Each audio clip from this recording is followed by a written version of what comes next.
Welcome to Milk and Mummies podcast. This podcast was created simply because I found myself happily pregnant and self-employed and wondering, how was I going to juggle it all?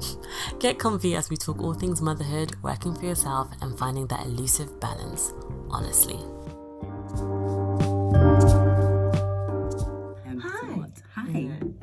You want to tell us who you are and what you do? Yes, my name is Aahliyah Amerat. What I do? What don't you do? How do we answer that? In this time of life, I'm a mum. I'm a mother. Yeah. First time mum to a baby girl who is now 14 months. Wow. Oh yes, she's just a few months younger than Zena. Yeah. Oh my gosh, yeah. Time has just absolutely flown by. But I'm sure everybody says that. Everybody does, and that was the one thing that I didn't really believe. Not really. You're like, yeah, all right. Yeah, that's the energy and attitude that I had. Pregnancy was super slow for me, just because obviously it's a process. You're growing a child. It's fine, but I'm impatient and excited, etc. Baby comes and everything is flying by. I need things to slow down. It's insane. So yeah. I completely sympathise, understand, and agree with that as well. So mother at the moment. Prior being a mother, I was an entrepreneur. That would be the easiest way to explain it. Yeah, for sure. I still class myself as an entrepreneur based on the fact that my mind did not stop going the whole time I was pregnant and the whole time I was in that postpartum period. My mind couldn't stop going, which was extremely frustrating. Really? Probably the hardest thing for me to adjust to was the fact that I couldn't physically do what I wanted to do. My mind was moving too fast for my body.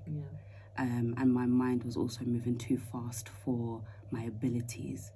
Because my ability to work on anything was hindered by the fact that I have to look after my child. Time's different now. And that is the first and largest priority for me, is to be there for my child and look after my child. So it was frustrating that I was really torn between being a high achiever and being a mother. But I've always wanted to be a mum. So then I went into this cycle of depression and guilt, because I was like, no, but I need to be mum, and now that I've got the opportunity to be mum, why am I feeling upset that I can't do business? And then I went round and round. As we do. Until it got to the point where I was just like, I have to relinquish the pressure. The pressure that I'm putting on myself, let it go. And I had to decide to let it go. Because if I didn't decide to let it go, then I would have carried on. Because the pressure would always creep back, or something will make me think, but you need a bit of extra money, or what about that opportunity? And the opportunity is going to fly by if you don't do it now, and someone else is going to do it. So all of that stuff. But that doesn't explain who I am. Do you know what? Oddly enough, you know what it does, and it was interesting just now to hear you say, yes, you are a mother, of course, but then you said you were an entrepreneur. To me, you still are. Do you know what I mean? And I know I also know that you know that, to be honest with you, but it's like, I just think you're renegotiating your time and renegotiating your abilities and things like that. But it's like that thing where your mind is still going and you're having ideas, and how I know you, that is also what I know you to be and what you've always done. So it's like, one of the reasons why I need to be so great for this was just like, if there's anyone who's ever going to express or try and explain how they are balancing being a mother, being an entrepreneur, what they've had to put forward, put back, all that kind of stuff, it would be you. The challenges, the pros, the cons, whatever. I think you're such a great person who has always, to me, you've always had ideas for stuff, whether it's an idea for an opportunity, one that you're going to put on the back burner, do later or not, or you've always been able to look at scenarios and see what they could be or what they could do. So it's like, I can definitely sympathise with as you said, your mind is going too fast for what your abilities can do now, but I feel like once you're in a space where, you know what, you've got this handled, you're gonna be just like bam, bam, bam, bam, bam. Do you know what I mean? It's just that time management, all that kinds of stuff. I know. Thank you for noticing that. Yeah, no, always. From way back in the day, I met you as a business owner in Myland back then, and it's just, you have have consistently been that person since, you know, and motherhood is just this beautiful addition, and it will challenge you. It is challenging. It pushes you. It is phenomenal. It is beautiful. It's all these wonderful things, but it's a ball ache. Yo, it's a whole bunch of stuff. It's a ball ache. At times, it's the best ball ache, but it's a ball ache. Yeah, so it's like I'm puffing out air because there's nothing else to say about it. I get it, but you've always been that person. I think you always be that person. Period. Do you mean? Yeah, I think I've realised that that's my superpower. That's the one thing that I am really, really good at. If there's anybody that has an idea, if there's anybody that has a problem to do with wanting to make more money in their business or wanting to even start a business, I could look at your life and create a whole business plan for you in seconds. And I never understood, like, I've now understood myself enough to say I don't have to do everything. I can give these ideas to whoever needs them based on the fact that I want to see everyone win as well. Yeah. And beautiful. if I can't do it, someone else can. Yeah. And if it means that I can pop in and advise if they need a bit of advice, then that is literally so fun for me. Yeah. So and that's good to recognize that as well, actually, Yeah. and know that you're building your community, you're building other women, or if these things apply to men, they do too. But I think it's incredible to recognize that in this day and age where it can feel quite isolating or quite lonely. And then if you're going to try and put like a more of a female specific focus on it, it can feel even more so. So that's really gorgeous to kind of to know that about yourself, and it is, for sure. Took a lot of time to get there though. It does. Yeah. Like it does. The work that I've had to do on myself to really dig deep when we're in such a fast-paced environment, we're in such a fast-paced culture that we don't take the time to meditate, to think, to deeply think about what it is you like, what it is you want, what it is you have. And those things, that is the work that needs to be done, I think, for all mothers. Right? For all mothers. I actually did this not last week, Friday, the week before. Yeah. I took a day out. Booked the WeWork and sat in there from like 10 a.m. in the morning until about 6-7 o'clock in the evening. Took a lunch break, 45 minutes, and I've done the Pomodoro technique, and I just worked. And I worked through all of my thoughts, all of my feelings, I had to create a line of achievement. Okay. Yeah. Which is something that it's a framework that I kind of created. And a line of achievement is essentially creating a line of all the things that you've done, succeeded or not. Okay. Right? In your mind, succeeded or not. Yeah. Right? Because regardless of whether you've succeeded or not, you've still built some kind of, you've learned something. Yeah. Right? And during that process, you have to kind of sit down and think about where it is that you're currently at, where it is that you want to be, and all the things that you've done. Write it all down in a line and look at it. Literally just look at it. Okay. Right? There's 16 questions that I answer, and under all of the 16 questions, there's 4 answers that I write. Okay. Out of the 4 answers that I write, I only can choose one. Okay. Right? Okay. And then I have whittled down from all of these things in my head, from all of the things that I've done from the age of 16, 17 years old, and been able to see in a line the top 16 things. Okay. And then through that was such clarity. Through that I got such clarity that I felt proud of myself. Nice. Like in that moment, because when you asked me who am I, I felt I can't say who I am right now because I'm not doing anything. And what I realized is I attached my self-worth to my businesses. Yeah. And where I'm not doing the businesses and I'm just mum in quotation marks. Yeah. It seemed like not enough. When really it's the biggest, the hardest, most rewarding, most outstanding job I could ever do. Exactly. And it's so strange how that is such a typical response to people. Oh, I'm just a mum. Oh yeah, I'm a stay-at-home mum. Like it's nothing.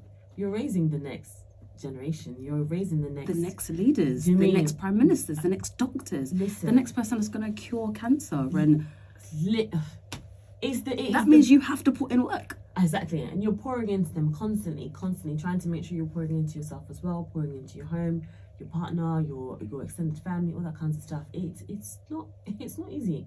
Phenomenal moments as you've just described, etc. But it is the hardest and the biggest job. Yeah. So it's definitely it's great to be in a space where I'm watching women reframe that for themselves and be able to say that I am a mum with such pride and such joy, and not, or at least try their best to battle feelings of guilt, or am I doing enough, or will they know that I'm there for that I'm there for them, and that I care, and all that kinds of stuff. So it's really difficult, but I'm glad you've been able to assess that and really own that and step into that as well. And obviously pre us recording, we're just talking about mum guilt a little bit. How are you finding that? And even like you taking that day just to have a day for you, work through your thoughts. What was that like? Because that was a whole day of work essentially away from baby. What was that like? It was bloody brilliant. It was the quiet, the hot cup of teas and coffee that you can drink while it's still hot. Food, girl. Not sharing. Let me tell you. I can't even express. I felt it. I can't express. Not sharing your food. Your clothes just being clean for like more than a couple of hours. I mean, I looked cute. I've done myself up. You could wear lipstick or lip gloss and it's fine. I could wear makeup. Actually, I didn't wear makeup because I didn't want it. But I could I felt myself again. Nice. I felt like who I was before baby. Yeah. And I know that, like, you know that thing everybody says, oh, it's so, like, I couldn't imagine life without my baby. I can't remember what life was like before a baby. But yeah. Which is lovely. It's absolutely lovely to feel like you're in such a bubble and you love being a mother and you love your baby. That's a brilliant feeling. However, the idea of losing yourself, right? The idea of losing yourself and the feeling of losing yourself is detrimental to your baby, right? Yeah, 100%. It's not even the idea. It's the actual feeling of losing yourself is actually worse for your baby than it is good. Yeah, I agree. Right? Yeah. So, like, the mum guilt for me, you have to weigh it up. So this morning the situation was that she woke up, I still breastfeed. Yeah. So she good. Lovely. You know, we'll see about that later. Because I'm still breastfeeding, she woke up this morning and she come to drink milk, but she wasn't drinking milk. She was just there. Just comfort. Yeah, hanging out. just literally just hanging out, right? And I was like, this is lovely, baby, but I need to go in the shower. So I've plopped her off and she's fallen back asleep. Great. Gone into the shower. Then I started ironing my clothes. Finished ironing my clothes, I can hear her crying. Yeah. And I'm like, do I go in there? Do I not go in there? Let me go downstairs. I've gone downstairs. I'm hearing the crying get louder and louder and louder and more hysterical and hyperventilating. And I'm like, oh my God, my whole heart, my heart was wrenching. I thought, I can't leave her like this. Yeah. For what? Yeah. What's the point? Like, why? Yeah. I don't need her to be hyperventilating. So I've gone upstairs. Gone upstairs, she's looked at me, she's instantly stopped crying. Like, no, when I say instantly, I mean she's gone. And it... Do you know what? Zena is, to me, she's one of the funniest people I've ever encountered. She's obviously just approaching too. She obviously does exactly that. Yeah. And I can't believe the level of emotion and hurt and intensity you're hearing when you can't see them. And you walk in the room and there's nothing happening. I'm ready to be like, oh, Teddy. Yeah. Or let's play the next game. And I'm like, listen to me. Pick the child. Yeah. Girl. If I can harness that for my acting career, I'm gonna be this Emmy Award, Oscar-winning, etc., individual. But the wow, and the feeling that you get from that, your heart just aches and it breaks, and it's like, what can I do to make it better? And then it's like, fine, Mom, let's play. It's like, what? Okay. Do you know? I genuinely thought. I knew I wasn't the only one, but this morning I felt like the only one. Yeah. In those it gets moments, like you that, feel yeah. so lonely. Yeah. You feel like no one else's baby cries like this. And I'm so glad you said that, because that's actually made me feel better in this moment. Yeah. Like, I thought to myself, okay, cool, you're fine. She's then come back onto the breast, and Sure. she's looking at me. Literally, just hanging on. She's not even sucking. She's just hanging on, looking at me. And then I've smiled at her, and she's gone, and I've gone, you are the best, and I love you so much. But I've actually got to go in the shower now. Like, I looked at the time and I was like, you got to go in the shower. Took her off me, and she's cried, and she's cried. And I was in the shower for 17 minutes. She cried the whole time. Yeah. Now, 17 minutes doesn't sound like a long time, but screaming your lungs out, It's a long time. No, it is. And I'm in the shower like, okay, do I hurry up and go back upstairs, or do I look at the time and say, no, I actually don't have the time? I was in this space of, I don't know what to do. Yeah. I didn't say nothing. I've left it. But the hysterics was hystericing. And I closed the door in the front room, and I've just got ready. Yeah. And I had to let it be, because I had to come back to the thought process of, if I don't leave and I don't do this thing for me, because before, obviously, as you know, I ran a podcast. Yeah. My podcast, I loved. I felt pregnant whilst in the middle of doing the podcast. Cool. Yeah. I stopped doing the podcast when I was 7 months pregnant. Okay. And I was like, okay, this is my time to go on maternity leave. But in the time that I was doing it, I loved it. So when you asked me to be on this podcast again, I thought, like, that would be like, this the space to speak again. Yeah. For my voice to be heard again. That's me. Do you know what I mean? Like, I want that for myself again, and that will make me feel better about myself. So let me do it.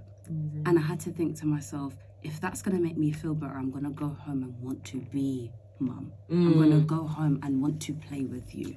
I'm not going to be on my phone distracted watching another podcast.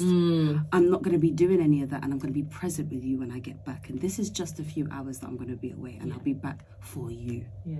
And I had to tell myself that. Yeah. And say to myself, she's going to be all right. Yeah. Because she's with dad. Of course she's going to be fine. Yeah. Whoever she'll be with should be fine. Do you know what I mean? Yeah. But yeah. Yeah, no, I get it. It is interesting how this whole guilt thing works and plays on our minds. And similar to what you've just said, like the process, the rationale you have to go through to make sure you achieve the thing or accomplish the thing that you're going off to do is really similar to me as well, for sure. And it also flips in the other way, where it's like, whatever I go on to do, I've got to make sure it's worth the time away from my child. Exactly. It's changed how I look at jobs. It's changed the value that I place on myself, or what it is that I do. It's changed that so much. 100%. Because time away from baby is time I'm never going to get back again. So how can we, quote unquote, compensate that time as best as you can? Yeah. But you mentioned your podcast. Will you go bring it back again? I mean, it's never. I so want to. Okay. I so want to. All right. But the problem I'm facing is a lack of confidence. Which we're what? Let's break it down real quick, because I feel like we'll be back to normal in no time. In terms of content or conversation, or actually, tell us a bit about the podcast, where people can listen to what's already out.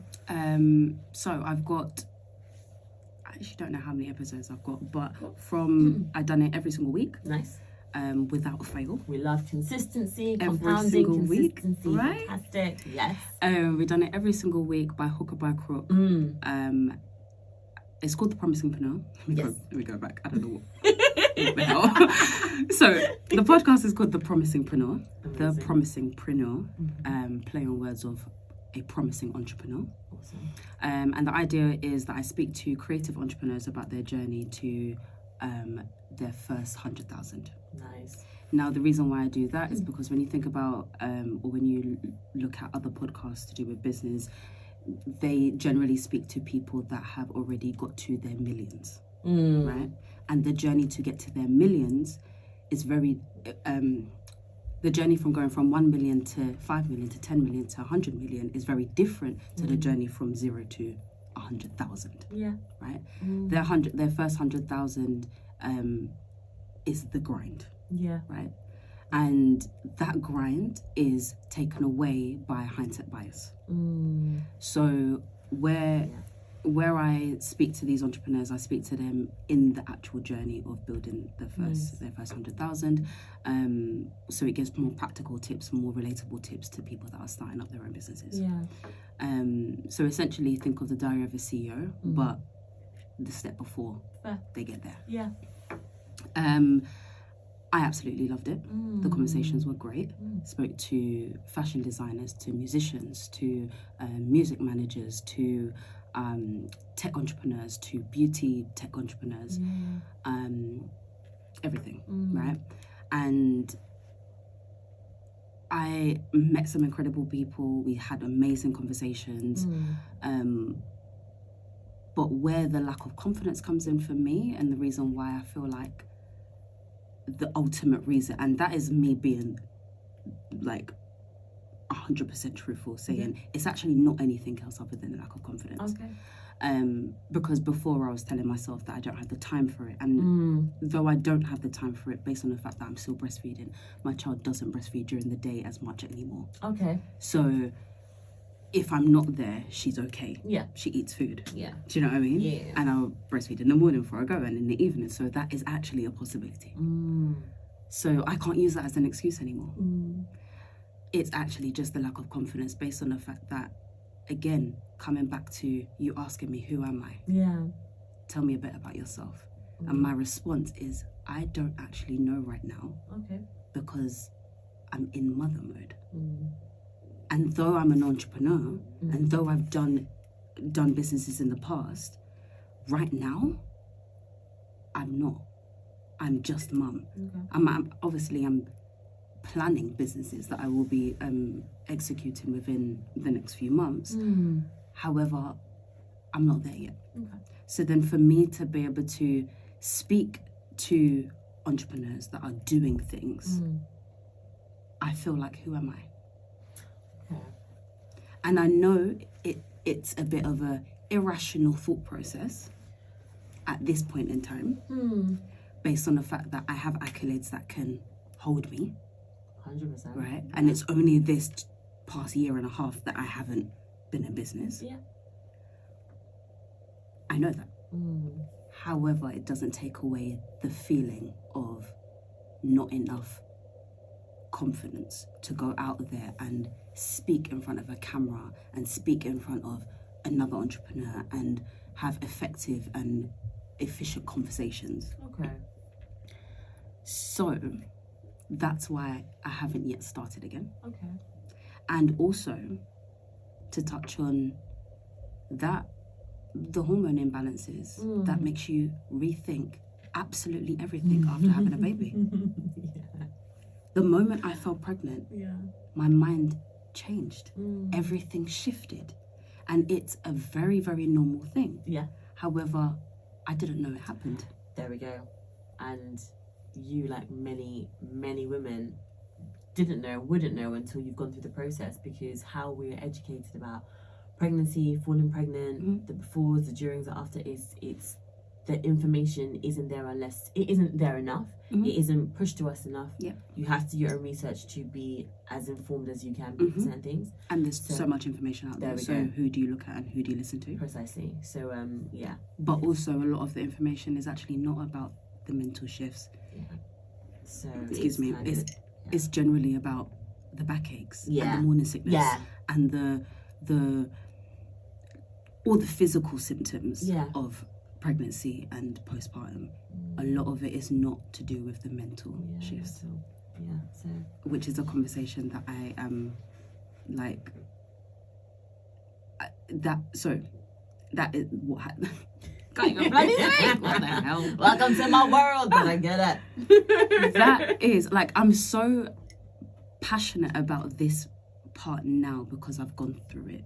Prior going through it, I had no plan. You had no idea. No idea. You may have had friends who were pregnant and you may have noticed certain changes and things, but you may not have taken the time to deep it. You may have just missed certain stuff, or so and so's always late, or they're not going to come because the baby, or I'm not gonna ask her because it's gonna be an inconvenience or whatever else.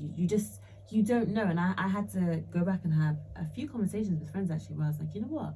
I had no idea what you were going through. Oh, I'd done the same. Listen, I literally apologized. Me too. And they were like, they were so gracious, and I was so grateful for their responses, because they were like, yeah, but Rach, you had no idea.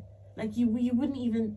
This is not something that would come to you, and it's not even something I could even really explain to you, because there's just certain nuances you wouldn't quite understand. And those conversations were met with such love and such honesty. It meant the world to me, but you just don't know. So oblivious until you go through it. You just like friends not turning up because they've got to put their kids down like certain nap times, and they're making that choice. Pre me having a kid, I was like, oh, but baby can sleep anywhere, or this is fine, or this is fine. But if baby misses a nap, it's big. It impacts everything, right down to possibly the next day, how they're gonna behave, how they're gonna sleep, how they're gonna eat, what you get to do with your downtime while they're napping, and all the rest of it. It impacts so much. So them not coming out for dinner or brunch or a drink or just having a chat with you, it's completely, it's fine and understandable. But you as a person on the other side, you might be like, oh, well, I can't rely on you for X, Y, Z anymore, just because you've had a kid, or like, bring the baby along, it's fine. No. You don't want to change that structure or break that thing, because it ricochets throughout the day, potentially the week, legit. So it's like, you really won't know. And then, as you just touched on, the mental side of it all as well, the sleepless nights, or even the fact that you are sleep deprived, but you've still got to plan the day or think about the kid or what they're gonna have to get through or get done throughout the day, and where you have to find moments of time for yourself. And it is a non-stop. So like I'm like just bare air breathing, because honey like it's a lot. It's a lot. But some things that I have understood during this time is giving yourself grace. So giving myself grace has been my biggest savior. Has it been easy to do as well? No. And it goes back to me saying that having those conscious hours, whether it be an hour, 2 hours, however, half an hour, I mean, for me personally, I can't do anything in half an hour. So having a bare minimum of an hour and a half is probably enough. But having that conscious hour and a half to say, I'm going to sit down and actually think, right? And not be mindless, not carry on with my life mindlessly, and be intentional about how I feel. Thinking about it, because this is what I find a lot of women do. They just carry on. Because in your mind, you can't stop. And I get it, you can't. Because your baby ain't stopping. Your man ain't stopping. Your parents ain't stopping. No one around you is stopping, right? But you have to be somewhat sane, to stay somewhat sane during the process. You have to be selfish for just 2 hours and say, I'm going to actively think about myself, and I'm going to actively think about my time. I'm going to actively think about how I feel, and get that clear. And if you do that once a week, just once a week, right? Not every single day, because we definitely ain't got time, but once a week. And once a week seems a lot as well at times. But consciously and intentionally taking the time to think about what is going on will then give you a lot more clarity than just carrying on. Because what then happens, and I read this in an Instagram post last week, and I had so many messages, so many responses to women saying, this is like just this is everything. And what I basically said was, I felt like the past 10 months, I hadn't looked in a mirror. I hadn't thought about myself.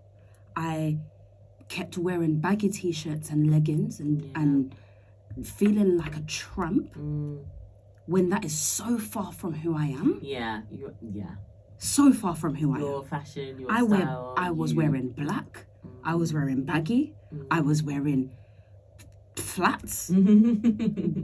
I mean, now I'm constantly in flats, but they weren't cute flats. I get you. Do you know what I mean? Like, I wasn't thinking about myself at all. And 10 months had gone past, and I felt like shit. And I looked at myself and I thought, you're a tramp, bro. What is happening, babes? Why do you look like this? Why do you feel like this? And what ended up happening was I kept getting irritable. I kept getting annoyed with everything. Yeah. My fuse was extremely short. I actively didn't look in the mirror. Okay. My hair was in a mum bun every bloody day with gel in it all the time. Like, I felt like crap. Okay. And I looked at myself and I thought, why? What happened? Yeah. Can I swear? Yeah, of course. Oh my gosh, yeah. I thought, what the fuck? I literally thought to myself, what the fuck? Yeah. And then I looked back and I thought, this was a whole 10 months. Maybe even longer. Blink of an eye though, right? Quick. But you've been feeling that way, or it's been building and building and building and building until it's now reached fever pitch, essentially. But the reason why it was building and I didn't realise it is because I didn't stop to think. Yeah, didn't have the time. Or didn't make the time. I didn't make the time. Right? And those are the things that we do as mothers without even realising it, right? And this is why I'm saying that it's so important to be intentional and mindful about yourself, because that's what's going to portray to everybody else, including your child. Yeah. Right? Your short fuse, your lack of attention is hurting your child. And if you just thought about yourself for that hour and a half, did one thing for yourself that week, just one thing, half a day, that 1 week, yeah? Or even if it wasn't that 1 week, every 2 weeks, booking yourself half a day or a day, yeah? With your partner, with your parents, getting somebody to look after your baby, and saying half a day, 1 day, not to do laundry. Which never ends, but anyway. Because it ain't gonna end. So it's not to do laundry, and it's not to flipping do any of the house chores. Yeah. It's to do you. Yeah. Right? It's to, and like doing that then allows you to come back and be present. Yeah.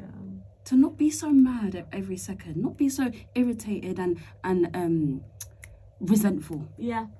Because you can get resentful at your man, you can get resentful at your parents, you can get resentful at your parents for not being there to look after your child when it's your child. Isn't it a responsibility? Is your pitney? Yeah, that's true. Do you know what I mean? Like, but that's a knock-on effect to you just not taking that little bit of time for yourself. Yeah. And those are the things that I've understood.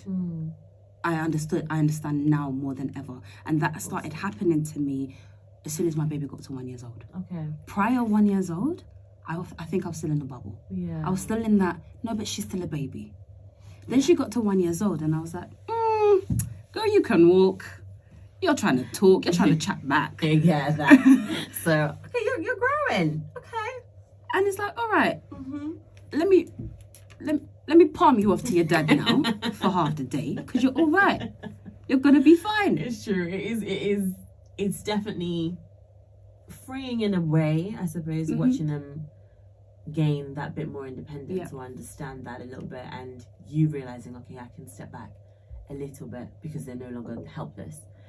I think there are moments where it can still creep back to you and you feel like they can't do it without you, and it's been really, I'm trying to find a better word for this, but I can't, and inspiring isn't the right word, but there have definitely been moments when Zena can be like, no, she's trying to do this thing, and you're hovering, I'm trying to help. It's like, no, she doesn't need that. And it's, again, showing how much she's grown, where she's now in a space where she is independent, and she's just going from strength to strength in that space. And it's like, okay, you can step back, you can do this. And when your partner does say to you, like, you know what, Rach, just take the day and go and do whatever else, like, you actually can. But it's just, it's the biggest head fuck that ever was, man. Like, mate, it is. And I didn't know. I don't know if you were like this, but for me, I remember having periods, and sometimes it can creep up on me now, but I'd be sitting there running scenarios as to what could happen to her, like just these terrible, devastating things where I can't get to her and quickly enough. The intrusive thoughts. Constantly, and it's like just on repeat. And again, I have to talk myself out of that space, or talk myself down from that space, because it's not helpful, it's not healthy, and baby's right here in front of you, safe and sound, good.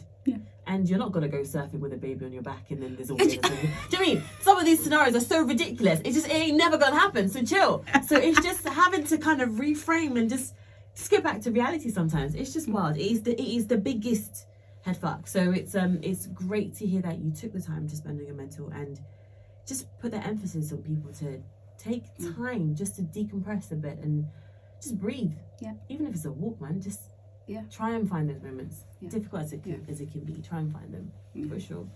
I wanted to talk to you a little bit about your pregnancy. What was that like for you? Did you enjoy it? Okay. Moving on. Oh no, was it? Damn it! Why? What? Because of my mental space. Okay. I actually had, in hindsight, a bloody blissful pregnancy. Okay. But in the moment, I felt like my world was crumbling. Shit. Okay.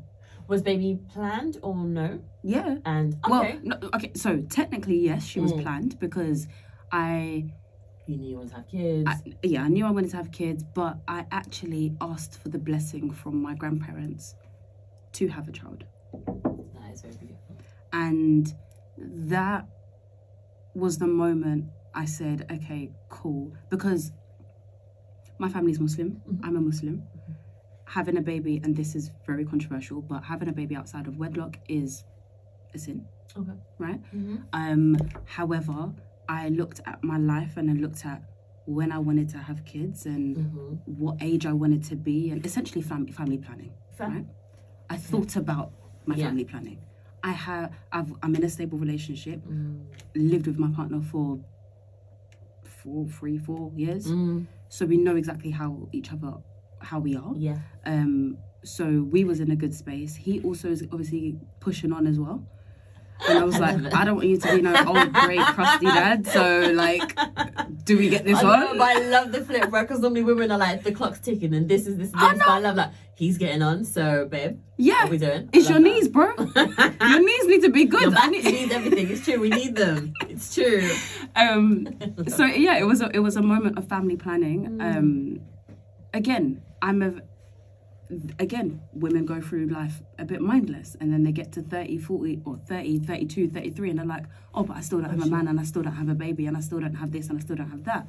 And it's like, did you think about it when you're 25? Did you set intentions for what you wanted? And that's the reality. Because I set my intentions and I thought about it. I thought about my family plan. I thought about my times and my years. And not to say that my plan was definite. It definitely wasn't. Yeah. Because life happens. Yeah.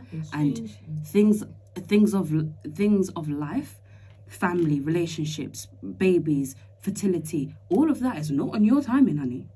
However, your planning and your preparation is your time.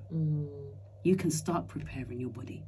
You can start thinking about it. You can talk to the necessary people if you need to talk to necessary people. So in my case, I spoke to my grandparents because we wasn't in a space of getting married. As in me and my partner wasn't in a space of getting married yet. But we want children, right? And again, I wanted to have my first child before I was 30, because I want around 3-4 kids. So if I want 3-4 kids, I need to get it going. Do you know what I mean? And if I want my niece to be working and I want his niece to be working, I need to get it going. All fair. So thought about my family planning. So I took out the coil. Now, you know, they say when you take out a coil and you've had in conception for a certain amount of time, it may take you about 6 months, maybe a year, maybe a couple of years to get back your fertility, a whole bunch of bloody shit. I feel like you sneezed and then, pregnant. Okay. Took out my coil in April. I was pregnant by June. I said, bitch. Okay. What? Was meant to be. I said, no. The plan was the end of the year. Got it. So I was like, okay, get it out now, 6 months. And then I have another 9 months. And in that time, that's actually when I started the podcast. So I started the podcast in May 2022. Yeah, May 2022. And from May 2022 to this, January 23, I've done the podcast every single week. Amazing. But obviously, I felt pregnant. And I was pregnant in July. Yeah. And I said, no, shit, talking mushrooms. I was like, okay, now I fell pregnant, and I had a horrible morning sickness because it wasn't the morning, it was 20 hours out of a 24-hour day. Yeah. Like, I'm sorry, why are you guys lying? It's not the morning, it's just nausea daily. Yeah. Okay? Yeah.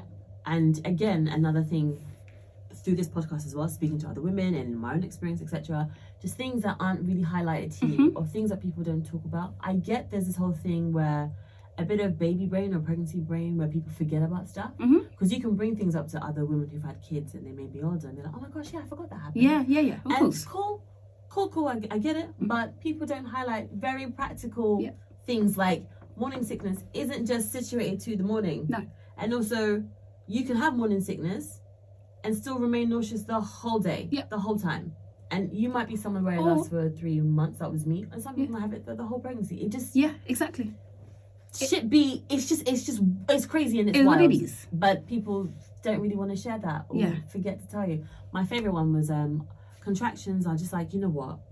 They're just like really bad period pains. I was like, right. Haven't had contractions. I was like, no, your body's on fire. You're on fire. Put your hands in a candle, a lit candle. That's what contraction feels like. In my experience, it might be different for you. Some people, it might be a breeze. People are telling me about how some people have had like very orgasmic births. And I'm like, okay, can't correlate as to how you can get to that state, which sounds phenomenal and euphoric. But I'm like, yeah, just put your hands in a candle. That's what it feels like. That's my 2 cents for you, and I'll tell that to anyone who wants to listen. But anyway, go on. No, honestly, mad. I understand. There's baby brain that makes you forget everything, and that's on purpose, right? So it's on purpose because the hormones that's released in those specific moments is there to make you forget, and it's there to make you forget because we need to populate the world, and if we all remember the pain, exactly, if we all remembered the pain and the shit that happens, no one would opt to be pregnant ever again in their lives. So it's it is what it is. But I had my but I wasn't vomiting. Like, I wasn't vomiting. Yeah. I was just nauseous all the time. So I slept. And thank God, when I started the podcast, I didn't start by myself. And the reason why I didn't start by myself is because I knew that I'm only good at what I'm good at. Okay. I don't want to have to overextend myself, which is what I was saying to you before we started about getting an editor. Yeah. I'm good at editing and I can edit. However, I don't like to sit there for hours doing the same thing over and over again. Yeah. Recently found out I've got ADHD, and that makes all the difference. But prior in that time, I didn't know I had ADHD, so I didn't know that doing those mundane tasks for me, or those boring tasks for me, made me want to give up, made me want to pull out my hair and not do anything ever again. So I essentially, without realizing, set a coping mechanism in place. So I knew that I didn't really like editing and the admin-y kind of stuff. So what I'd done is I did the actual podcast and the creative side that I liked, and then I got a podcast manager, which was a production manager, and then I got a videographer and editor, right? Yeah. Got those people on board, a part of my team, and I started the podcast with us. Nice. So my podcast manager would book the clients, would book the guests. Yeah. And my production manager would do all of the editing, the filming, the lighting, all of that stuff. And the idea was obviously to get it as big and as consistent as possible. And for me to do that, I needed to make sure that it was at a particular space, level of standard. That's the word. I was like, thank you. So I started with that in May, which was my bloody saviour. The fact that I was pregnant. Okay. Right? Because had I not had those two people, Felicia and Dwayne, shout out to them. Because if I had not had them, you would not be seeing their podcast. Right? Because I was tired. I started re-questioning whether this was even what I wanted to do. All of that happened when I was pregnant. All of my mindset shifts and the feeling of, is this worth it? And all of that started happening the moment I felt pregnant. Within 2 months, of being pregnant, right? And had I not had those two people encouraging me and being like, this is brilliant, this is, oh my God, they're getting excited with me. Yeah. In those first 3 months of having the morning sickness or having the sickness, I would have given up in that time. Yeah. Now, obviously, after I think it was 12 weeks of sickness that I had, a lot of that time I literally had back-to-back filming days, which was only like maybe once every 2 weeks I had back-to-back filming days. Okay. Aside from those back-to-back filming days, I'd done nothing. Okay. So I commend every single woman out there that knows that they're pregnant and is still at work. You are bloody troopers. Yeah. Because I couldn't do it. Yeah, I had that same realization. My nausea, like I mentioned, but I would sleep. My body would just literally stop and shut down, and I'm out. So I was like, if I was in a corporate space, I'd still have to go to work. How would I be doing that? So what would I be doing? Right? Because would I not just be sleeping in a cubicle? Because that's literally what. There we go. So I was like, how could I be functioning right now? Exactly. I sat in front of the TV day in, day out and just slept. Oh. Yeah. Right? To the point, it was crazy. So anyway, first for, was it 3 to 3.5 months? Yeah.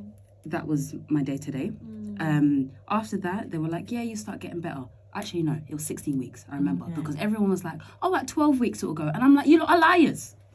You lot are liars. It's not 12 weeks. I'm all 15, 16 weeks in and I'm still here. Yeah. I'm still feeling the same shit. Yeah. So what ended up happening was I felt a little bit better. Okay. But what I found that I actually wrote down in my little like notes, because I wanted to do a podcast or some kind of talk about this. Yeah. But what ended up happening was I got to 16 weeks. By the time I started getting back to myself, bloody hell, I'm in my 3rd trimester. Oh, wow. And now guess what happens?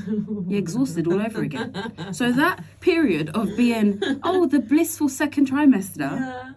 No. it went in a flash. Oh man. By the time I'd literally got back to regrouping myself, Yeah. I was back in the space of I'm exhausted, I'm tired again. my back hurts, I'm waddling like a penguin. Like, and to be fair, what's crazy is that prior being pregnant, I wanted to be that waddler. Because in my mind, I was like, it's so cute. It's so nice. And then I'm waddling, and I'm not being intentional about waddling, and I'm not remembering that actually you wanted this. You wanted to look cute and waddle. But now I'm just pissed off at myself because I'm waddling. I thought the waddle was going to come way later. Like, I'm going to be 7-8 months and I'm waddling. I was waddling way earlier than I anticipated. And I was like, nah, this is not the look I was going for. I'm out of breath, but it was a lot. But it was funny and hilarious, and it's just, again, challenging your expectations, which then really, for me at least anyway, really enforced that let expectations go, be present to what is happening to you right now in the moment, and just be present. But the water was real. The water's cute. Even like putting on shoes, forget it, was an achievement. I did one. I was like, I did one by myself. It took me 15 minutes. Jerry, oh my gosh. Jokes. So okay, that was pregnancy for you. What was the birth like as well? So my mental state during pregnancy was horrific, and that was because I didn't understand that my mental was going to change so much, and I wasn't prepared for that. Yeah. When you say horrific, is it just, what is that? I guess, what does that mean? Okay, so I felt like I was hypersensitive. Okay. Which is absolutely normal. Yeah. Right? Because your hormones is going haywire, right? And you're also building more hormones for your child as well. So it's absolutely normal. Yeah. But because of that, because I wasn't prepared for that mental shift, and I wasn't prepared for feeling hypersensitive, for, again, the expectations, for having a certain amount of expectations of what I'm going to be like during pregnancy and what I'm going to be able to get done during pregnancy, and then not being able to do it. So then having guilt at the fact that I'm not able to do it, and then having this sense of urgency but I'm about to have this baby and I'm about to not be able to do any of this. So I need to quickly do all of this to ensure that I'm set up for my maternity period. having that guilt that I couldn't do any of it because I was always tired and I just wanted to sleep, and all of the physical attributes to pregnancy, it was a spiral. I essentially started spiraling and going down this rabbit hole of then being anxious at the fact that I'm not getting enough done. So now my postpartum period is not going to be good, and now this and that and all of the things, right? So I say that to say, because of that, number one, during that second trimester, as I was going through all of this and realised that nobody talks about this, I started ploughing myself into educating myself on pregnancy and labour and delivery. Okay. And from about 5 months, I actually started a candle company called Ambitious Peace for pregnant mothers, fathers as well. And essentially to, number one, feel useful for myself, right? Yeah. Number two, because I saw that there was I like candles. I had at the time, me and my partner was in a beautiful high-rise apartment. So we had my aesthetic was, because I was at home all the time, my aesthetic needed to be what I wanted it to be, right? Yeah. And I used to always have candles burning. I used to smell nice all the time, and my house was my sanctuary. And I made it that way because I was always there. Yeah, of course. Because during my tired periods, I didn't want to go nowhere. Of course. I was binging Netflix. I was doing all of that kind of stuff. So I made it my space, right? But then realized, as I was educating myself on pregnancy and stuff like that, I realized that all the candles I was burning was toxic. Oh, okay. So all the candles that you burn, that you buy from the shop, are toxic for you. Okay. Toxic for your baby. It's not good for you. Toxic? Why? Just ingredients that they use? The ingredients, yeah. Okay. So fake fragrances are not good for you. The paraffin wax, if you're using paraffin wax candles, all of those things. Okay. Right? And then the combustion, so you lighting the actual candle and then it coming out in the soot and the smoke. Yeah.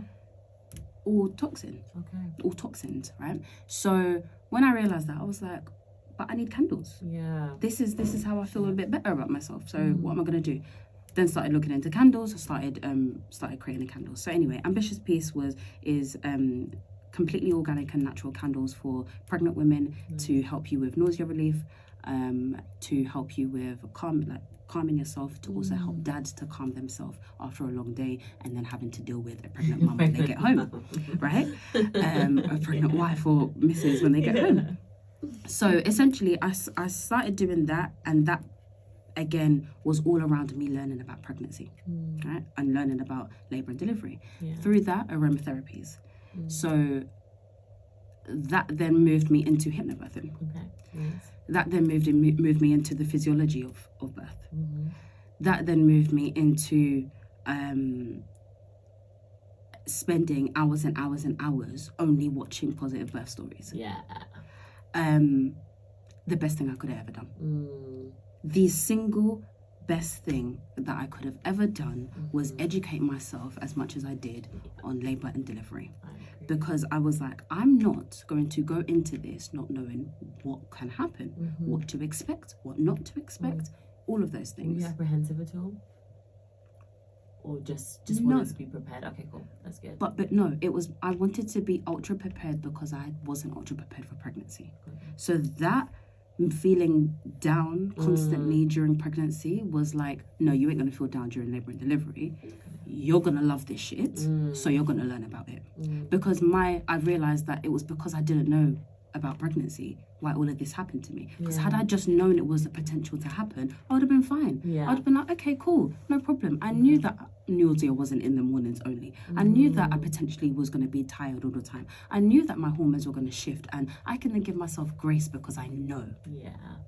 However, I'm now not, during pregnancy, I wasn't giving myself grace because I didn't know that this was a thing. Because I started comparing myself to all the corporate women or women that would go to work and be at work for the whole 8 hours a day and then come home and do everything else. And I'm like, so why am I sitting at home in bed?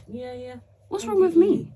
No, I understand that. And you've mentioned people who are working And for others, it could be even comparing yourself to your mum, your grandma, Yeah. what they did and how they carried on, Yeah. what they did, looking at Or socials, having numerous children. all that kinds of stuff. Yeah. I'm like, am I not fit? Then it started, am I not fit to be a mum? Well, As much as I'm a complete natural with children, yeah. am I not fit to do this? Because why can't I handle pregnancy? Yeah. But it was based on the fact that I had no clue what the hell to expect. And all the things I was going through was normal. Yeah. It was normal. You're fine. Yeah. Right? And I just didn't know that, so I couldn't give myself the grace. So what I then done is applied myself into understanding about hypnobirthing, how to use my breath, how to meditate, how to zone out, how to use aromatherapy, how to use my environment, how to teach my partner how to support me in that time. I'd done all of that to the point where I was like, okay, yeah, I think I want to be a doula. Nice. I think I want to do hypnobirthing training and actually teach other women, because why does no one know about this? This is amazing, right? So anyway, I started learning about all of that. So the last bit of my pregnancy, as much as I was waddling and I was tired and all of that, in my times that I was awake, I was literally learning about birth. Amazing. Right? Yeah. The last, what was that? 5 months to 10 months. Because it's 10 months really. Yeah. Do you know what I mean? I started learning about everything. So my labour and delivery was amazing. Amazing. And the reason why it was amazing, because every single thing that happened to me, I was aware of. Yeah. Prepared. I was prepared. Yeah. I say that to say that my labour and delivery wasn't actually plain sailing. I didn't have an orgasmic birth. I didn't have a water birth. I didn't have any of that. Yeah. I got transferred into the hospital from having a home birth. Okay. And I was perfectly fine. I will still describe my birth as beautiful, as the best experience. And the reason why is because I knew that there was a possibility to get transferred in. Yeah. I knew there was a possibility that I wouldn't be able to go into the pool. I knew that there was a possibility of all of these things, right? I knew there was a possibility of forceps. I knew there was a possibility of tearing or episiotomy. Yeah. So when it happened, I was like, oh yeah, Okay. no problem. Yeah. Prepared. You understood the parameters. Yeah. And you're comfortable. You knew what choices you wanted to make, what you wanted to push back on if you needed to, what you were willing to accept. So yeah, you're good. Right? Yeah. That's amazing. And that was the difference. The education was the difference. Yeah. And I want to make that so clear to anybody that's pregnant. The education is the difference. Yeah. Sort out whoever you want to sort out from wherever you want to look at it. Just educate yourself. Yeah. And consistent. Now, this is one thing. Go and see what a beautiful birth looks like. Right? There's tons of positive birth stories and vlogs on YouTube. Watch every last one of them. The reason why is because your birth is 98% mental. Yeah. Okay. The second you, at least for me, and I can imagine probably then for you as well, the second you start to wobble in your head, You're done. It does, if physically, it erupts physically as well. So you have to, for me, hypnobirthing I used as well, and I think the affirmations, the verbal affirmations worked the best for me, and it's like I just really had to say my mantras to myself and try and center myself with that, because everything happened quite quickly. Yeah. So I didn't get a chance to sort of like set the room up in the way that I thought I would, and the lighting, blah blah blah. But it's true, the strength of your belief as best as you can, if you know what you want and the fact that your body can do this, it's built for it, and try and center yourself and talk it through, whatever it is for you in that way. You can do it. You're gonna do it. Baby's coming. It's gonna be, do you know what I mean? However they get here, they get here. Yeah. Precisely.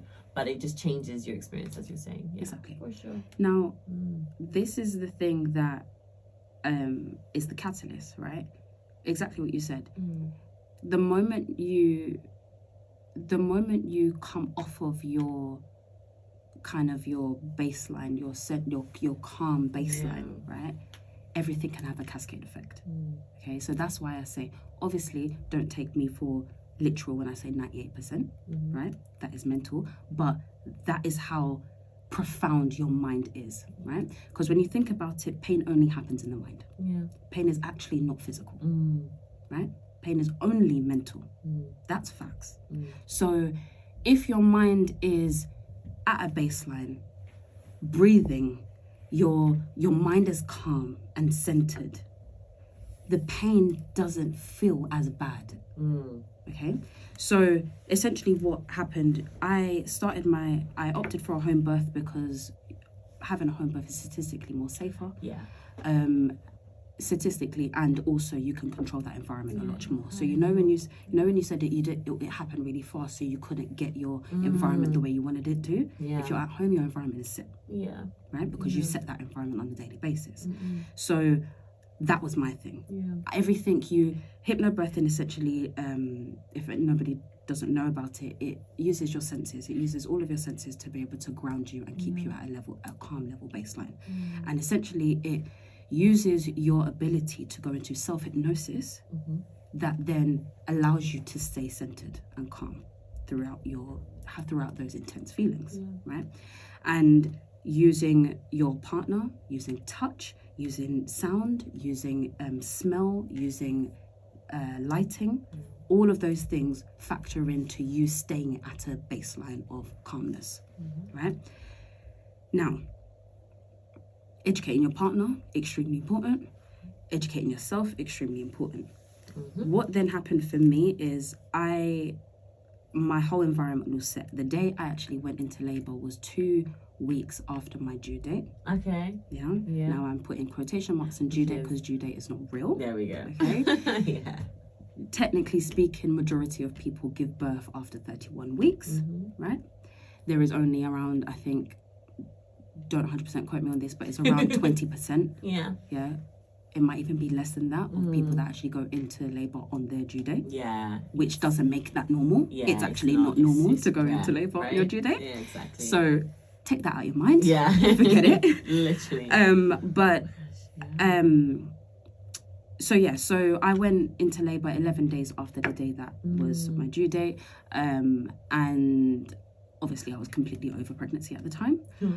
Completely over it. I was just like, get this out of me. My baby needs to get out. However, because I was already aware that a due date wasn't real, I was like, fine. I'm cool with this. I'm not going to induce, because inducing is one of the sole factors, one of the most... Everyone knows how I feel about induction. Yes. Okay, so, yeah. good. Because I absolutely hate inductions, especially for women that are forced into it for absolutely no reason. And if you choose it and you've made the informed decision to, perfect, that's for you. You've Precisely. made the choice to.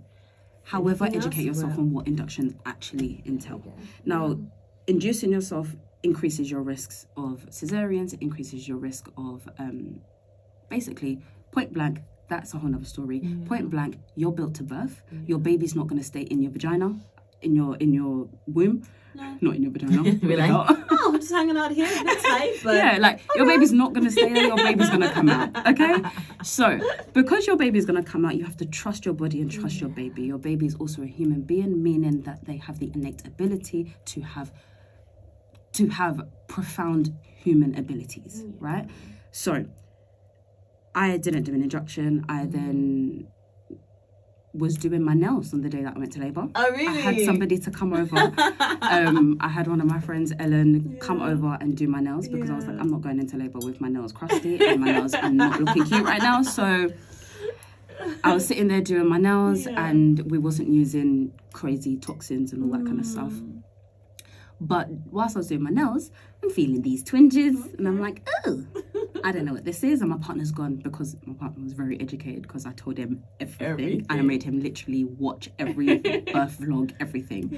And he was like, you're in labour. And I was like, I don't know. Because it started feeling like period cramps. And I was like, I don't know. And he's like, no, you're in labour. He's like, I'm going to go get some food. I'm coming back. He went out to get some ingredients. He came back and started cooking ackee and saltfish. He's cooking ackee and saltfish. I'm doing my nails. And I'm like, And he's like, yep, that's labour. He knew before I did. That's how educated he was. He was like, yep, that's labour. And in that time, I'm going through the motions. Yeah. Like, I'm distracting myself because I'm getting my nails done, doing something for myself. I'm like standing up, I'm sitting down, I'm swaying, I'm doing all that kind of stuff. And then my partner was like, okay, cool. He got the big speaker, he put my meditations on, he had my meditations blasting throughout the whole house. It was lovely. Awesome. Right? I then went through I started labour probably around, technically I think I started it around 11 o'clock in the morning. Okay. But I kind of noticed it around 1-2 o'clock in the afternoon, like when I was doing my nails. Okay. So then meditations are blaring, all of that kind of stuff. As I said, I was doing a home birth, so I had a birth and pool. My front room was kind of set up the way I wanted it. I had my little twinkle lights. I had the candles burning. Yeah, all of that was kind of set. And whose responsibility was that? My partner's. Because I'm labouring. Good job. I'm busy. Okay? I'm booked and busy for that moment. That labour. Do you know what I mean? That's what I'm going to do. So my partner's cooking. He's set up everything. And then essentially I'm labouring. Everything's cool. I've then gone through half of my labour in the bath. Nice. I went and sat in the bath for a while after my nails were finished. Oh, actually, after my nails were finished, my mucus plug came out. Okay. Right? So I went to the toilet and I was like, oh, my mucus plug. Oh, look, it's squidgy. It's here. Okay. Yeah. And I was like, okay, I want to go into the bath. I sat in the bath. I was in the bath for about an hour and a half. My partner's then sitting with me and he's kind of like speaking out affirmations. And then what ended up happening is he's instead of telling me to breathe, he's doing the breath, right? And it's amazing, right? He's doing the breath. So because I basically said to him, don't breathe, don't tell me to breathe because that's going to annoy me.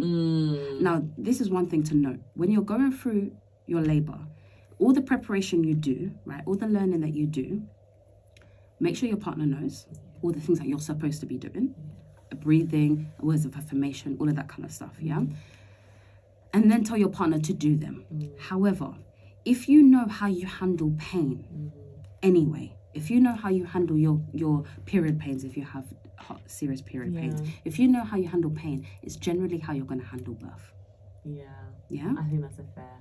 So if you know that people telling you to do things will annoy you, tell them not to do it. Please and thank you. Right? Yeah. If you know that somebody doing something, you watching them could kind of trigger you into doing it, get them to do it. Yeah. Instead of telling you to breathe, do the action of breathing, because then I'm going to look at you and be like, oh yeah, I need to breathe. Yeah. Right? However, what my partner done is he was breathing on me whilst I was in the bath. So then, your breath on my cold skin, I'm cold. I'm now cold. And it was actually funny because I'm like, stop breathing, I'm cold. Literally in the bath, I'm like, stop breathing. And he's only doing what you've told him to do. But it's just like the positioning now is just off. It's not the right time. But I also prepared him for that. Yeah. I said to him, try everything. And if it doesn't work, don't be mad at me. Just move on to the next thing. Yeah? Yes. And please just give me grace in that moment. It's the first time you're experiencing all of this, you know, so of course. So he stopped breathing. Anyway, come out the bath, whatever. My waters have broken by this point. Amazing. Got into the front room and he's kind of holding my belly up to kind of relieve the pressure and we're swaying. My midwife is now in the house. She took around half an hour to come to the house. And as my waters broke, because I was 11 days over, the possibility of meconium in my waters was quite high, right? And meconium, if you don't know, is basically the first poo that your baby does. Their bowels have started to work, meaning that they're going to pass a poo, and that poo is called meconium because it's it's toxic, right? If they inhale it, it can be toxic. Now, there is not a definite chance of your baby inhaling it, right? Therefore, it's not the scariest thing to happen. Yeah. Okay. To me, with Zena, but she was okay. She was okay. She was fine. Yeah. Right. Yeah. So, don't be. A lot of health professionals will turn around and give you the story of your baby can die because they have meconium, and it's not that. One of the worst things that can happen to you in that moment is be fretting because the baby's passed meconium, right? So essentially there was meconium in my waters, and my midwife at the time, she wasn't actually the midwife that was giving me care during my whole pregnancy. So she didn't know my understanding of anything, which was a little bit upsetting, because had it been my midwife that was there consistently, she would know that I would be okay with meconium, because I understand what meconium is. She speaks in a certain way as well, Precisely. Right? So anyway, my midwife is then, and no fault of her own, she's then called the ambulance, and she's basically said, we're going to transfer her into the hospital. So then I've had to transfer her in. By that point, I'm in labour. I'm in active, no, I actually wasn't in active labour, but I'm in my final stages of labour, which means that my eyes are closed. From the moment that my second bit of waters broke, and that's another thing to note, is that your waters may not all come out at the same time, because I didn't know that could happen. As much as I educated myself, that was one thing I was like, oh, it came out twice. So yeah, literally within the space of maybe an hour, 2 hours, I had like 3 different gushes. I didn't know that, but Cool, I had 3 different gushes of water coming out. Gone into the hospital, but from that moment, from the time that the ambulance come, my eyes were closed. I didn't see nothing. So the time from then to my baby coming out and being born, that was at 12:30 in the night. I was in labour from 11 in the morning, right? 12:30 at night. I'd laboured perfectly that whole time. I was still labouring perfectly, as in like I was managing my contractions, everything was fine, right? Gone into the hospital, but I managed my pain by keeping myself calm, and that was through quiet. I didn't want any noise. I could I just about had my meditations in the background, but I didn't want anyone to speak to me. I didn't want to hear nothing. I didn't want to see nothing. I didn't want to be disturbed, right?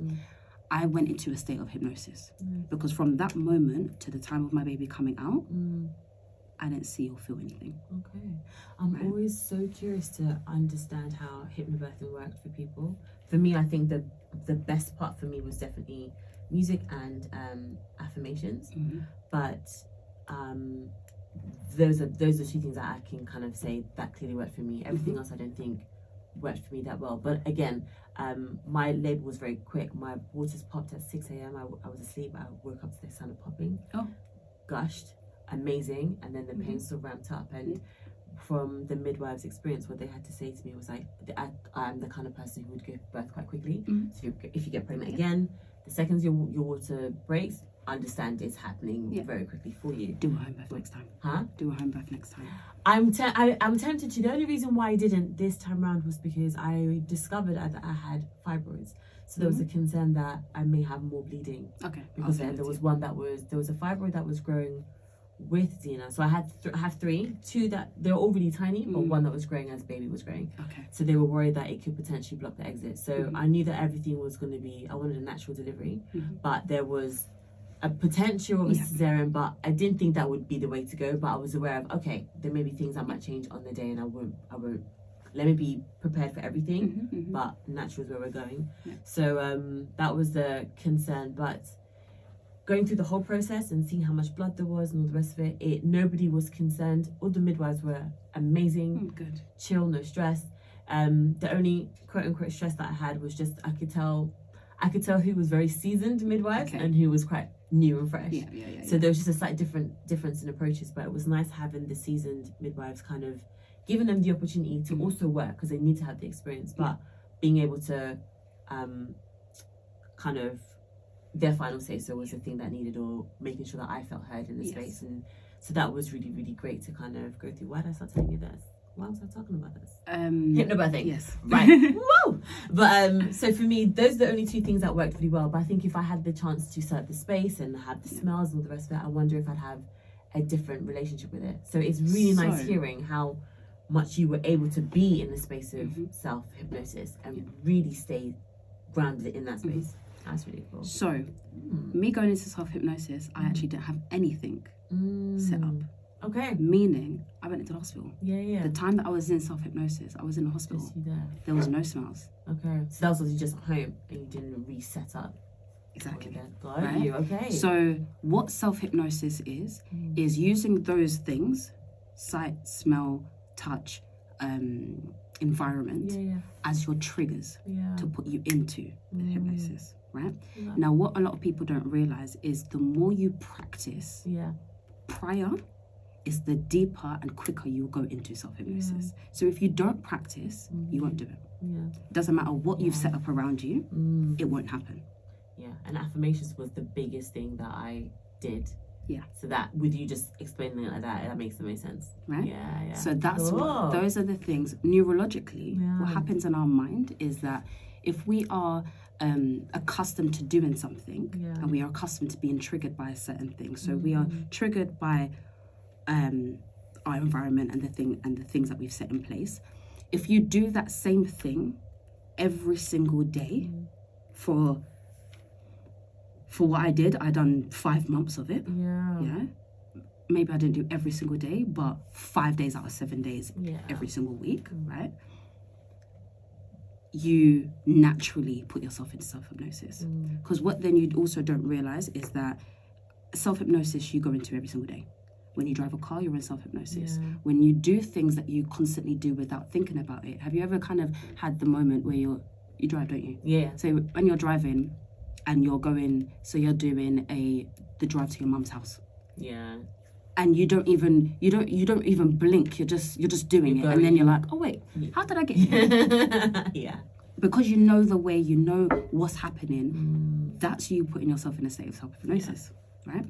So the more you practice something is the more deeper you'll go into that. So if you don't practice it, it's not going to work. And that's one thing that a lot of people during hypnobirthing don't realize. They think, you just think doing it once in a while is going to work for you. It's not. You essentially have to create the neural links and make that a habit and a practice for it to work. Okay? And then people turn around and say hypnobirthing didn't work for me because they didn't practice enough, right? So doing that is the catalyst. And then also understanding how self-hypnosis works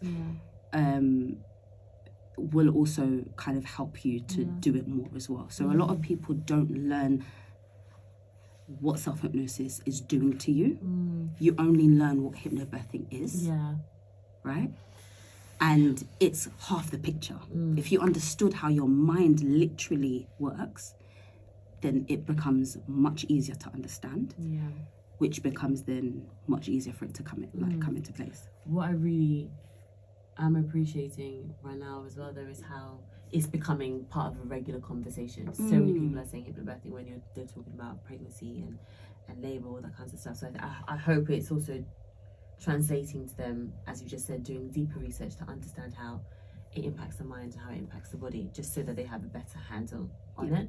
But it does feel like with these sort of these techniques, I guess is the word I use, it oddly feels like it's at the beginning of it all. So hopefully the next generation or two, this is gonna be so embedded in your space and in your conversations and your language that you're gonna be able to easily access this. The way we're taught so well and so hard about how not to fall pregnant.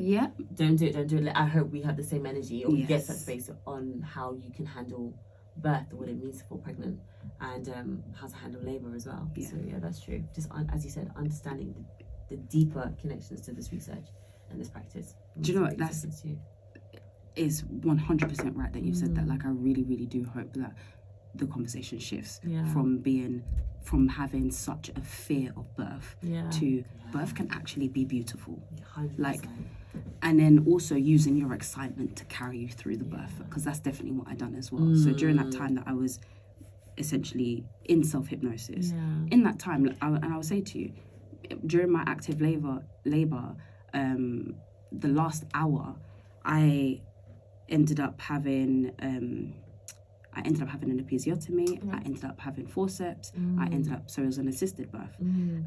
I pushed her out, but I actually wasn't having contractions at the time that I got to 10 centimeters and they told me to push, and I actually wasn't having contractions. Now, there was a slight concern for them where baby's heart rate was going down. However, there is a part of me that just feels like had they not have been monitoring me and left me in my space, I would have. There is a limbo period between the time that you get to 10 centimeters and you have contractions, right? And your contractions is when you push. That limbo space, I can't remember the exact term of it. I'm actually still currently doing my hypnobirthing training to be able to teach it. We just like educating, you know. There is that space that is kind of that limbo period is actually a safe space. You don't have to push as soon as you get to 10 centimeters. Right, and that is that's what most people don't know, right? That space is called kind of a rest period. You rest to get back your energy before your contraction then comes for you to be able to have a burst of energy to push again, right? But yeah, as I said, I was 10 centimeters. They've then checked me at that time and gone, push.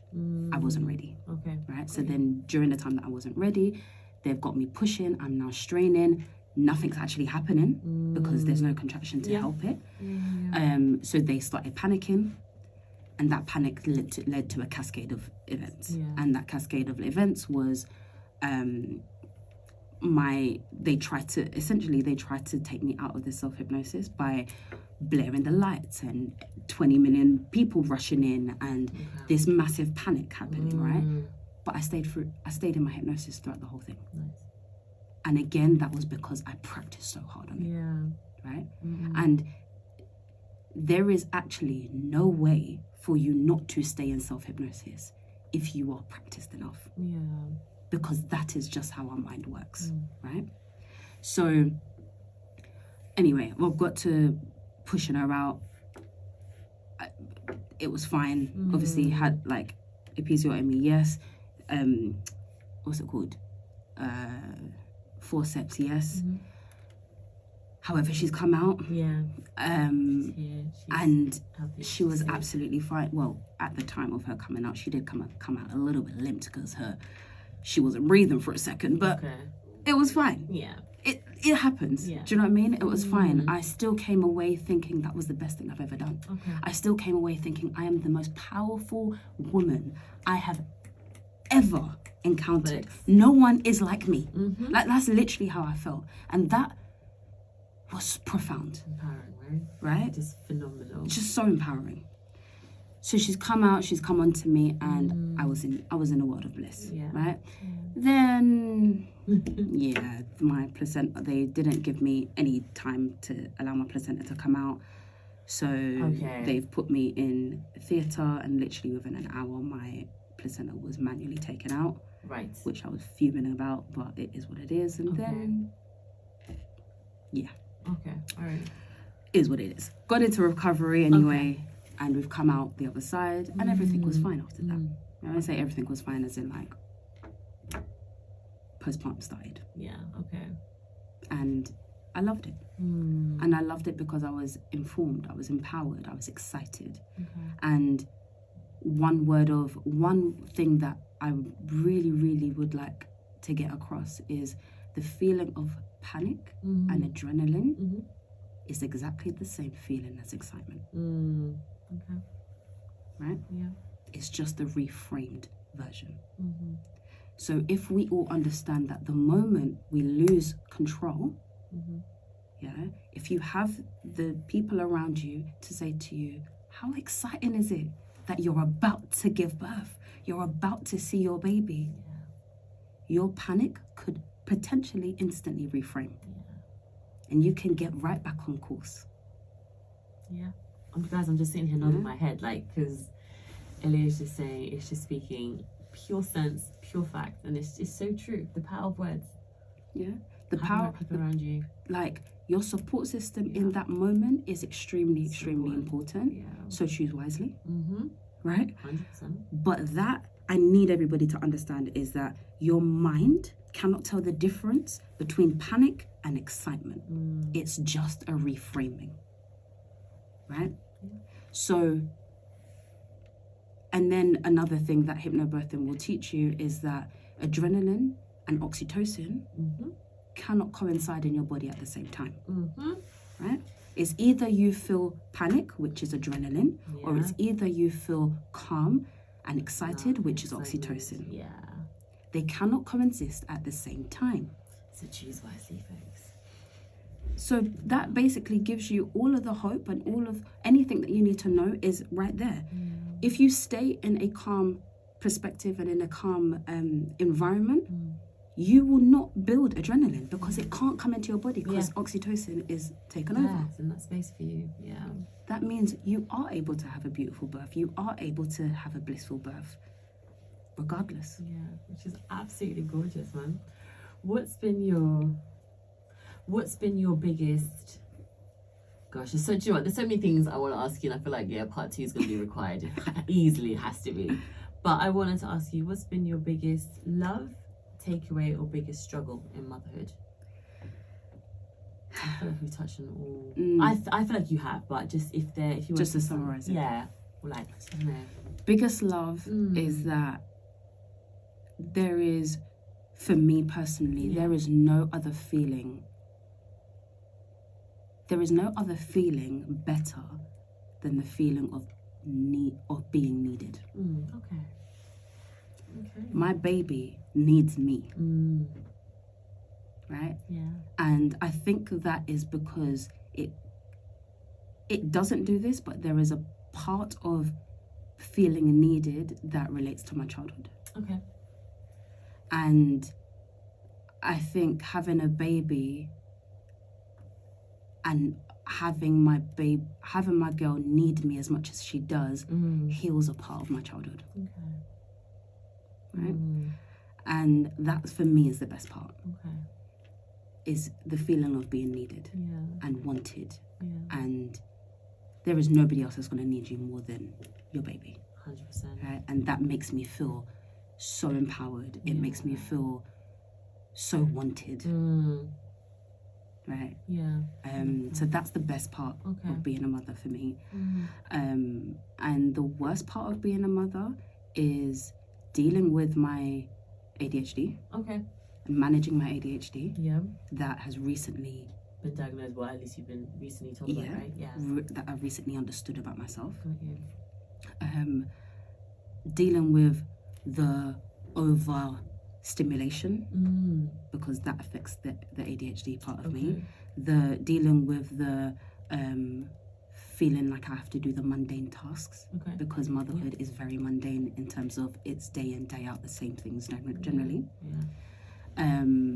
And that affects me quite a bit. So learning to manage that is probably the hardest thing for me. Amazing. We still haven't even had the chance to touch on breastfeeding, as we just said, dealing with ADHD. I always love asking people as well, like once they've become a mum, I found that everyone has started a new project of some kind. It might not be a project that they've continued or whatever else, but there's always a new project. Yep. Did you have one? What was yours? Hypnobirthing. There we go. Still on the course, still ongoing. So I'm glad that it's still going and it's still ongoing. Yeah. But like, again, it's just the wealth of information that you've had to share with people who are listening, and I just know how useful everyone's going to find this, which has been why this whole pod has started. So that's phenomenal to hear, and just even you building on your self-awareness and I guess reaffirming or reshaping or reinstilling your intentions on how you want to move forward and why you want to move forward. Phenomenal. Do you know what I mean? So like, we all have those hard days and those dark days, etc. But you're smashing it out of the park, like 150,000%, and you look dope doing it as well. Thank you very much. I'm trying. Nails on point. Consciously trying. Consciously trying, and it's been dope. It's intentional. There you go. So, babe, thank you so much for your time today. And there has to be a part 2 because I need to know more. Like, I know. It's never. I told you I like talking. Okay, it's not my fault. Thank you very much for having me.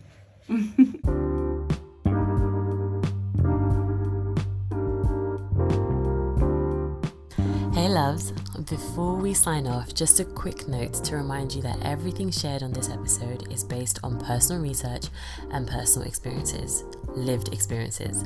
I hope we were able to give you some food for thought, but please make sure you conduct your own research and speak to your healthcare professional if you have any questions or concerns. Okay, with love, catch you on the next one.